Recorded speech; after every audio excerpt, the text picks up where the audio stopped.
국정원 마티즈 사건, 2년 전 우리 사회를 충격에 빠뜨린 사건으로 다들 기억하실 겁니다. 빨간 마티즈에서 숨진 채 발견된 국정원 임모과장. 알고 보니 국정원의 민간인 사찰 의혹이 제기된 이탈리아 스마트폰 감청 프로그램을 국내로 들여온 실무자였습니다.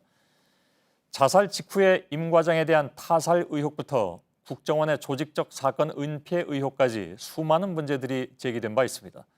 그러나 임 과장은 자신의 유서에 해킹 대상과 관련한 일부 파일을 삭제한 사실을 밝히면서 지나친 업무에 대한 욕심이 이 사태를 일으킨 것 같다고 남겼고, 국정원 역시 개인의 일탈로 선을 그었습니다.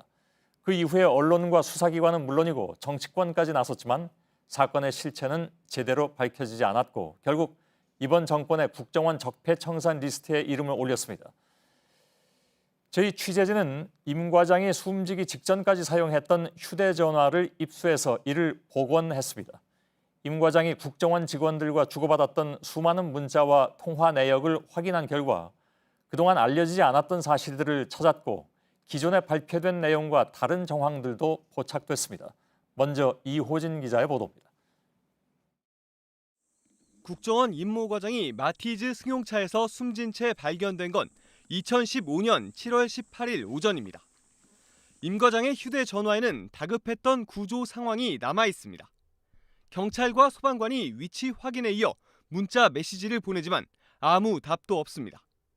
차량에서 발견된 유서에서 임 과장은 일부 해킹 자료를 삭제한 사실과 함께 지나친 업무에 대한 욕심이 오늘의 사태를 일으킨 듯하다며 내국인 사찰은 없었다고 밝혔습니다. 당시 국정원이 구매 대행회사 나나테크를 통해 이탈리아 스마트폰 감청 프로그램을 몰래 들여온 사실이 알려지며 민간인 사찰 의혹이 제기되던 상황이었습니다. 문제가 처음 드러난 2015년 7월 6일 저녁, 임 과장의 통화 목록에 나나테크 허손구 이사가 등장합니다. 이후 임 과장은 국정원 동료 직원 이모 씨에게 허 이사가 급하게 전화를 달라고 한다며 시스템을 오해달라는 문자 메시지를 보냈습니다. 시스템 오는 포맷이나 덮어쓰기 등으로 추정돼 또 다른 은폐 시도가 아니냐는 의혹이 제기됩니다. 그다음 오픈은 시스템을 끄는 것이고, 그다음 오버라이트는 겹쳐쓰기, 그것은 그들만의 은어이기 때문에 정확한 것은 그들만이 알 수가 있습니다.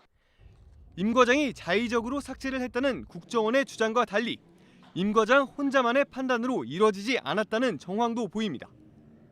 임 과장이 문제의 해킹 파일을 삭제한 시간은 숨지기 하루 전날인 17일 새벽 1시에서 3시 사이입니다. 그런데 임 과장은 삭제 직전인 새벽 0시 7분에 국정원 직원 최모 씨와 이모 씨에게 잇따라 전화를 겁니다. 이 씨와는 21초간 통화도 했습니다. 통화 목록에 등장한 두 국정원 직원은 그동안 야당과 언론의 의혹 제기에서 등장하지 않은 인물로 JTBC 취재진에게 할 말이 없다고 했습니다. 파일을 삭제한 17일 저녁에는 임 과장을 감사관실에서 찾는다는 문자와 함께 직원들의 전화가 잇따릅니다. 사실 확인 차원에서 전화를 했을 뿐 감찰은 없었다는 기존 국정원 해명과 다른 부분입니다. 특히 17일은 이병호 당시 국정원장이 해킹 파일을 국회에 공개하겠다고 밝힌 날입니다. 이후 저녁 9시 37분엔 직속 상관인 기술개발처 김모 처장이 조금만 더 버티면 우리가 이깁니다라고 문자를 보냅니다. 이에 임 과장은 다음 날인 18일 새벽 1시 23분 그리고라는 마지막 문자 메시지를 김 처장에게 보내려다 삭제하고 몇 시간 뒤 극단적 선택을 했습니다. JTBC 이호진입니다.